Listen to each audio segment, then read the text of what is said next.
Hello, everyone. This is Shane Kanto, your Wasteland reviewer, and welcome to the Wasteland Watchlist here on the SPDM Crew Podcasting Network. And this is my weekly show where I randomly select something from my enormous, unmanageable movie watch list, and whatever it is, we go with it. And sometimes I have a guest. Actually, most of the times I have a guest, and we basically, whatever we get, we're going to talk about it. And joining me for this episode is Bubbawheat. Thank you so much for coming on for the first time. It's nice to meet you. Hi, it's good to be on. Awesome. And before we get into the film we're going to be talking about this week, Cries and Whispers, Bubbawheat, would you like to shamelessly plug anything for our listeners to check out some of your content? Sure. I am also someone who has multiple podcasts, and I think I'll stick with kind of plugging the two more movie related ones that I have. Mm, One is pretty much finished. It's kind of in its sunset, and that was one that I did starting like October of last year, and Um, if you've heard of the movies by minutes format, I did Fight Club Minute. And so I mm. covered the movie Fight Club 1 minute at a time for 139 episodes. There And you that go. was a ton of fun. And the entire movie is out there. I was lucky enough to interview four of the actors. They were all smaller actors. Mm, It didn't get any big names, but I got the security guard from the airport security guard, which mm, is he is very memorable. I got the bartender in the Halo, the one that's kind of reveals the twist pretty much. mm. And I got two of the three cops that threatened to take his balls like near the end. That's pretty cool getting some of the, especially when you're taking the film so granular, maybe Mhm. getting some of the actors that are like, you had this one scene and we're going to talk about it. So that's pretty Yeah. cool. And then my other podcast, which is still currently going, is called "It's Time to Rewind." And Mm, on that one, it's kind of very similar to the movies by minutes format, where I take a time loop movie or an episode of TV and I break it down and I do one podcast episode per loop of the time loop.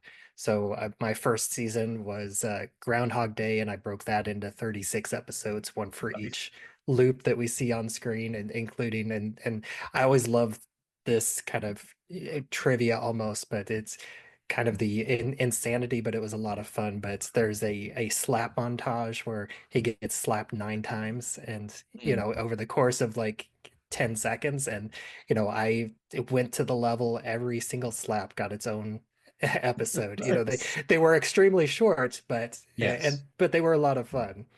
Mhm. And so the current, and I've covered several, I kind of alternate between movies and TV. I did The Twilight Zone, Triangle, Time Crimes. Mm, I did Buffy and Angel for a season. Um, I did Memento and 51st Dates, which are kind of time loop adjacent because I feel like mm. the characters are in their own personal time loops. Yeah. And right now, the current season, I'm doing British sci-fi and I'm focusing on Doctor Who and Red Dwarf. And there's several time loop episodes in there, but I'm kind of just sampling both of those episodes. I'm covering one episode per season of Red Dwarf and one episode per Doctor for Doctor Who. And whenever I get to the Jodie Whittaker special Eva the Daleks. That was kind of a true Groundhog Day style time loop. I'm doing that one in 9 episodes. Very nice. I appreciate the creativity that you bring to it in terms of like committing to the concept because there's so many podcasts out there, Mhm. and being able to find something that feels unique and interesting and different is always a nice change of pace from things. So, but welcome to the show, and we are going to be talking about Cries and Whispers from Ingmar Bergman, who wrote and directed this film. This was released in the United States on December 21st, 1972. It is a Swedish film, about 91 minutes.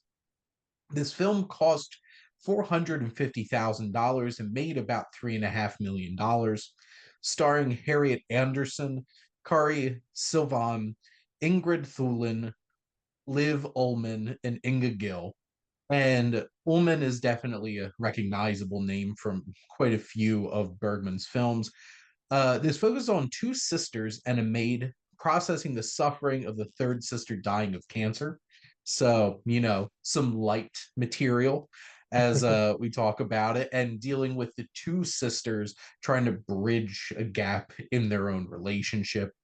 This is a period drama set in the 19th century, inspired by Bergman's mother, Karen Ackerblom, and Bergman's own vision of four women standing in a scarlet crimson room, which you can definitely see that as we're going to talk about the film in terms of its color and production design.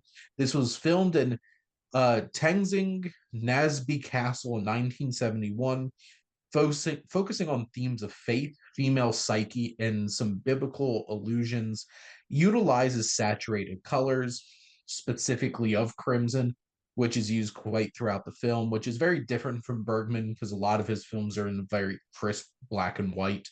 Bergman's previous two films were very unsuccessful, and this film was a big change of pace as it was both a critical and box office success. And this was nominated for 5 Academy Awards, which is not very common, especially back then for international films. This did get a Best Picture nomination. It won Best Cinematography for Sven Nykvist and was nominated for Best Director, Best Original Screenplay, and Best Costume Design. But, Bubbawheat, what are your general thoughts on the film? I mean, I thought this was weird. Yeah. I think that's kind of the best way to say it. I wasn't entirely sure what to expect going in because I haven't, I'm not a huge art film Mhm. connoisseur. I've only seen one other Ingmar Bergman film, the Seventh Seal, and I feel like Mhm. that's one of his more accessible movies Mhm. because I remember that's having a lot more humor than I expected in it. Yes. And there is, practically no humor in this movie whatsoever. And there's just a lot of really weirdness to it.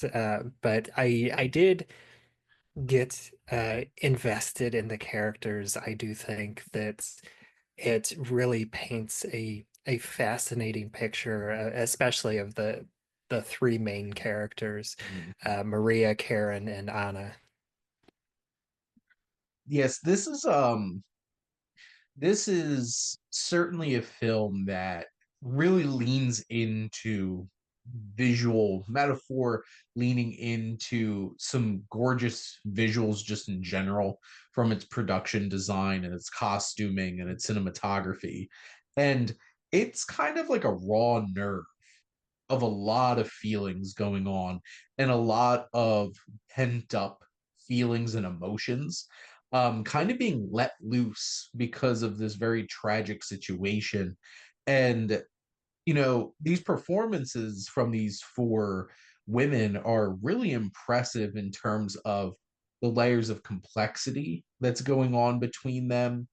Obviously, you have the one sister who is dying um in agony, which there's a few moments where it got really uncomfortable to watch, seeing how much pain this woman was in. And Mhm. it definitely deals with some really deep-seated and uncomfortable feelings and connections between the two remaining sisters, and in terms of this push and pull. And I don't know if you have siblings. My brother and I have not always had the best relationship. And, you'll have those moments where you have these uncomfortable spells of like maybe you're mad at each other and you're kind of being a bit stubborn in terms of getting over things. But this film kind of takes that up a notch and takes it into some uncomfortable and strange places for sure. Yeah, that's putting it lightly. Yes. I guess were there any particular scenes that really stood out to you in the film in terms of maybe their visuals or how they made you feel or anything like that? I mean, the definitely there's just a lot of little moments, and I Mhm. would say probably a couple big scenes, especially towards the end, because I mean Maria really jumps off the bat as kind of taking your interest pretty quickly whenever she basically has this moment with the doctor and this Mhm. um, seduction almost where she comes onto him and puts uh, puts his hand on her breast, and then they have a moment of kiss. They kiss, and then she asks him something, and then he just flat out tells her no, and then leaves. And I believe like the next scene is a flashback from what I can understand it, because I know this movie does play with time a little bit, and there are definitely scene changes, and it's not entirely clear if they're flashbacks or flash forwards. I kind Mm. of I I got the impression that most of them were flashbacks, um, especially this one, which kind of goes back to her, I guess, moments of her affair with the doctor from a few years ago. And I wasn't sure because I believe that that time the doctor is treating a sick child that was also named Anna, and I wasn't sure if that was supposed to be the same Anna Mm. that grows up and becomes the maid or not. This is a film that's going to challenge you in terms of story structure and what's real or not. Because there's definitely these memories, these flashbacks to experiences in these women's lives. And there's also specific dream sequences that feel so vivid because the film doesn't do much to try to make it feel like it's not reality. And also, the film, I think, from how Bergman presents it, kind of has a strange dreamlike feel to it, whether it's because of the how it's shot, the cinematography, just the exaggerated like the any sequence in that red room is just so striking and uncomfortable. Hmm. And it's such an interesting kind of experience because there's some really messed up things that certainly Yes, happen throughout the film the because movie definitely takes it definitely blurs the line between familial intimacy and sexual intimacy. yes, especially between two of the sisters who are because you're trying to understand if they're trying to rekindle some kind of just sense of being sisters or if there's something else going on here. And is there a reason why these two have not been closed? And you see both of them. There's a whole entire specific sequence with uh I believe it was Karen or well, there's that whole sequence with Maria and Karen who they're trying to interact with each other and just even the experience of touch with each other becomes such a significant beat in the rest of the film up to the point where at the very end where you have it's just like a refusal to even have physical contact and you feel like this big betrayal. It's like, wasn't there some kind of growth between their relationship? But also, there's this presence of the men in their lives and the influence that they have that's Hmm. interesting in terms of there was they show some very strange interactions with the men in their lives. This whole self Again, to say the mutilation. least. Yes. Um, there's this whole entire sequence of like self-mutilation in an uncomfortable sexual way that just is very shocking and very Yeah. unexpected because it's like, oh, we're gonna have a little bit of backstory here. And it's you expect like, oh, we're gonna get to learn a little bit more about maybe their relationship or this or that. And it's just like, oh, well, we're getting a better idea of where she is um mentally And and yeah, and physically I definitely and got I got the picture that Maria is, the more um uh kind of presence. She's the more sexual of the mm, two, but she also is someone who masks herself. Like she puts on airs, she puts on a mm, personality. She's like trying to save face and hide what she feels inside.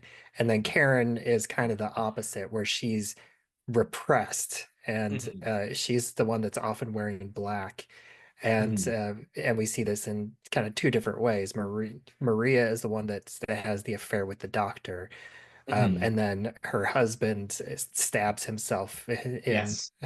in shame, I guess. And then Karen is the one where she has this scene with her and Anna, and this is with a lot of this sexuality because we have the scene with Maria and the doctor, and that kind of cuts. There's not any on-screen sexual of a sexual nature. It's just cleavage and flirtation. Hmm. And then we also have a moment with Anna and Agnes, where she comforts Agnes in a very sexually intimate way where Yes. she kind of she opens her shirt and lets Agnes lay on her bare breast, but that's also not really shown in terms of nudity. And the first and only nudity that we actually see is in this very non-sexual manner whenever Karen, the very repressed Karen Hmm. asks Anna to help her undress.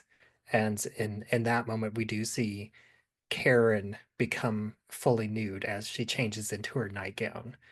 And then shortly after that, we get the second instance of mutilation whenever she takes this piece of glass from the dinner earlier because she drops this her wine glass and breaks it, and she saves this shard of glass, and then she cuts herself in her privates and then goes to bed. And then whenever her husband, who is much older than her, Hmm. comes in, she kind of flaunts this blood, and then she smears the blood on her face and in a very and kind of has this BDSM almost level of ecstasy, that she seems to be getting sexual gratification for this act. It's it's so interesting on so many levels because you do have Karen's whole situation where it's very obvious she's not happy or Mm, fulfilled in her relationship. And I think the fact that her husband is older is an important piece to that feeling. And the feeling that, like, why would this older man want to be with a younger woman? And just for her body, and that moment of her kind of her self-mutilating herself is her taking charge of her own body. This is what she's doing to herself. And she does have some very erotic feelings of that moment. And that's a very powerful moment where she just like smears it across her face and you're just like, this is escalating to some very unhealthy places for these women. And I think that's the biggest challenge of this film. And you have Maria, like you mentioned, and the fact that like her own husband like stabs himself in the stomach, which obviously wasn't enough to kill him because he's in the film later specifically, but doing this out of the shame. And I think the performance that really stood out to me, and it's a point that you brought up, is Maria Liv Ullman, who was in Persona and other Bergman films, is her ability to just switch And that last interaction she has at the end of the film, where she completely denies this physical touching, this connection that she had with her sister. And she does it in, it feels like such a nefarious kind of way, where Mhm. she's trying to make her sister feel like she has no idea what actually is going on. And it's just like, Yeah, and it's a contrast to the earlier scene because the earlier scene Maria is the one who's saying, we're sisters but we haven't really connected. I just want to connect with you. And then she mhm, goes to reach out and touch Karen, and Karen is the one that pulls back. And then Karen in that moment, she has this moment of emotional intimacy where mhm, tells Maria that she hates her, and and basically kind of emotionally unloads. And then after that, then they are able to come together. And again, that this is this kind of weird moment of physical intimacy that mhm, also has hints of sexual intimacy in it. And is this another weird scene? And they have this conversation that's silence, that as the audience we don't hear their mhm. conversation. And then at the very end, that it is kind of reversed, where Karen is the one that's reaching out for this connection to Maria, and then Maria denies her of this at the end. It's so interesting in terms of that connection that they have, because Bergman goes as far to certainly insinuate that there might be something more to that connection than just they have lost a level of just intimacy with each other as sisters. But he does it in a way that it's like you can't really confirm or not. You could only kind of glean how much that connection really meant between each other and what the real nature of it is, really by the actions of each other. And I kind of feel like there is something more there, because I feel like Maria completely backs off and puts this wall up. And like, is that something that you do just because it's like, oh, I haven't been close with my sister in a while, and now I'm feeling afraid of having some kind of connection with my sister. I'm gonna put that wall up. And then just how upset that makes Karen. And I think it's important that Karen feels so much sexual repression in her life. And Maria's one who seems so free about it, even to the point where it's like just a doctor shows up and it's just like, well, let's have this kind of moment. And they're obviously in very different kinds of relationships with their husbands, because Maria's husband's someone who seems to be living in shame and living in a situation where it's like, when's the next time my wife's going to do something inappropriate with somebody? And Although I did get the impression that Maria and the doctor were ex-lovers. I got the mhm, impression that they had a relationship before the relationship she has with her husband. and that wouldn't surprise me, because Maria seems to be the kind of character that has left a lot of connections with the people in her the men in her life. And both of these relationships between like Maria and Karen are so interesting. And then I think it's very interesting having this other character of Anna here, who's not one of the siblings, but has this connection to the situation. And yes, they have that very tender moment where she holds Agnes, and in a very, like, it's interesting because it feels like kind of a maternal kind of way, but Mhm. also in a kind of a sexual kind of way.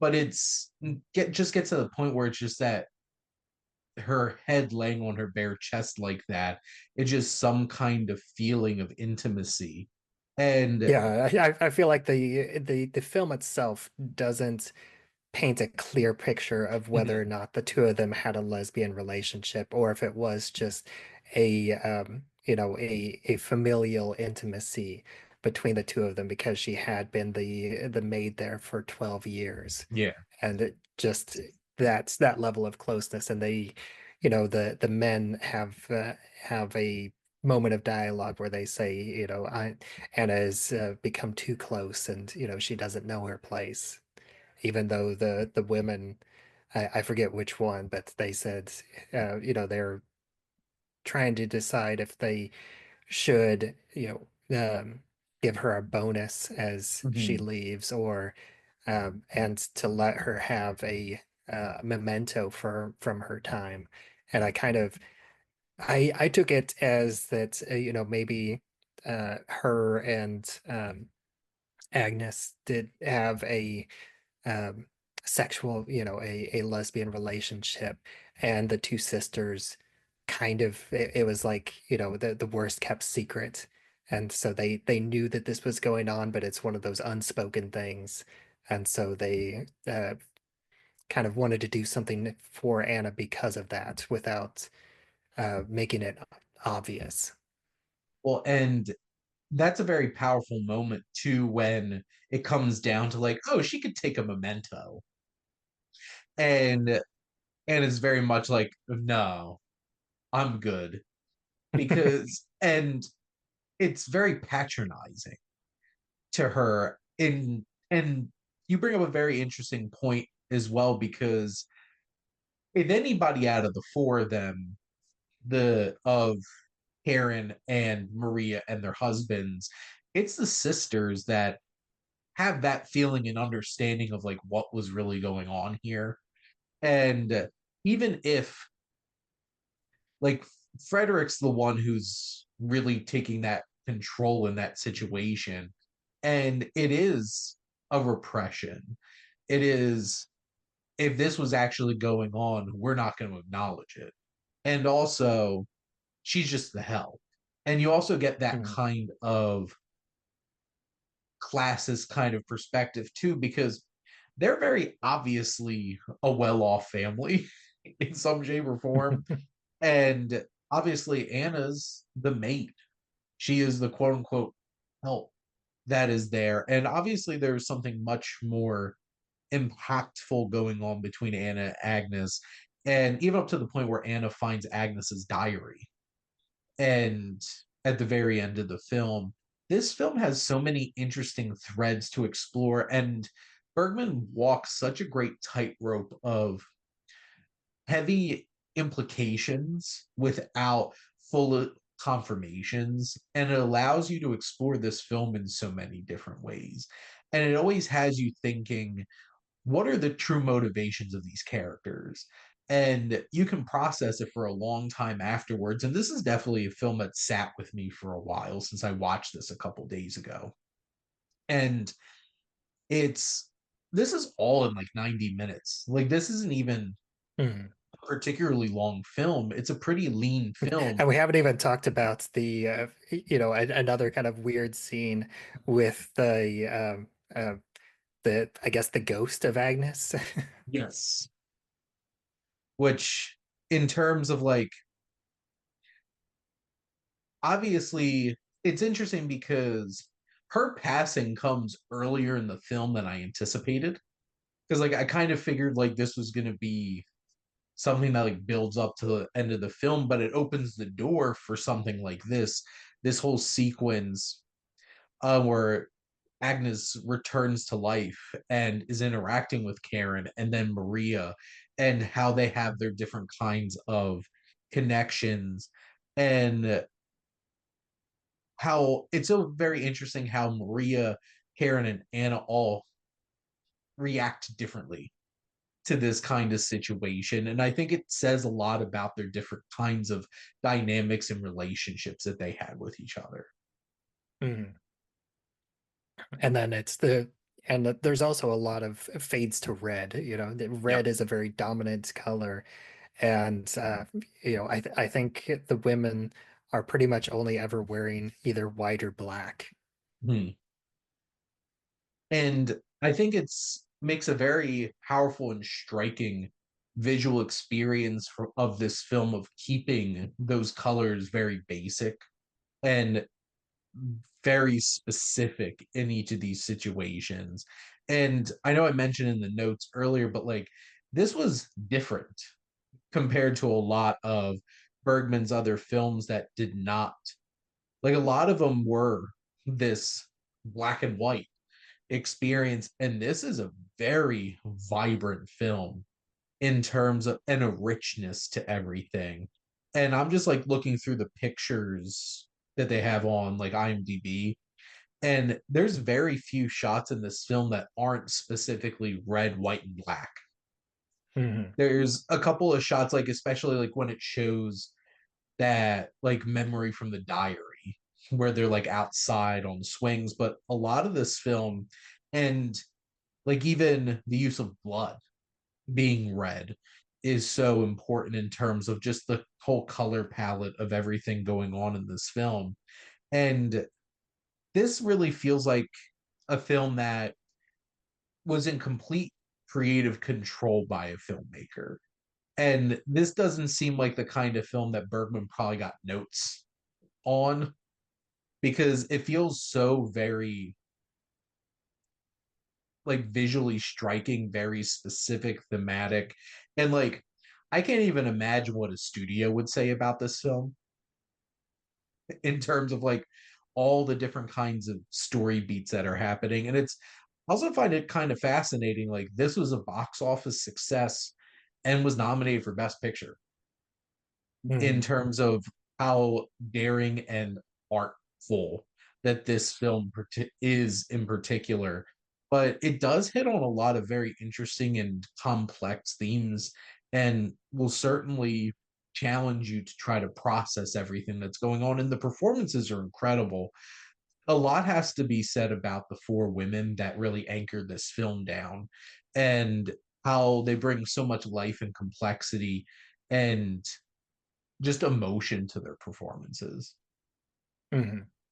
And the film ends in a a very pleasant memory as Mhm. Anna is reading the diary, and we get the flashback of the the four of them during one of Agnes's good health days, just Mhm. being on a swing, and just a moment where everything seems perfectly happy and complacent, and the three of them, but the four of them are together, even though there is still that class dynamic where it's the three sisters are on the swing and Anna is the one pushing them on the swing. Yeah. And even coming down to Agnes wrote, "Come what may, this is happiness," which is in very stark contrast to the rest of the film because happiness is not exactly a word that I would describe a lot at all in this film. And it is I think that just really reinforces the rest of what happened in this film that there are those fleeting moments of happiness in a life that's full of heartache and challenges and loss. And because, like, the whole entire crux of this film is about two sisters and a potential lover watching a woman die. Hmm. And Cries and Whispers is certainly very powerful in terms of what those two words mean for this film. But I guess, does anything else stand out that you wanted to bring up or any final thoughts about the film?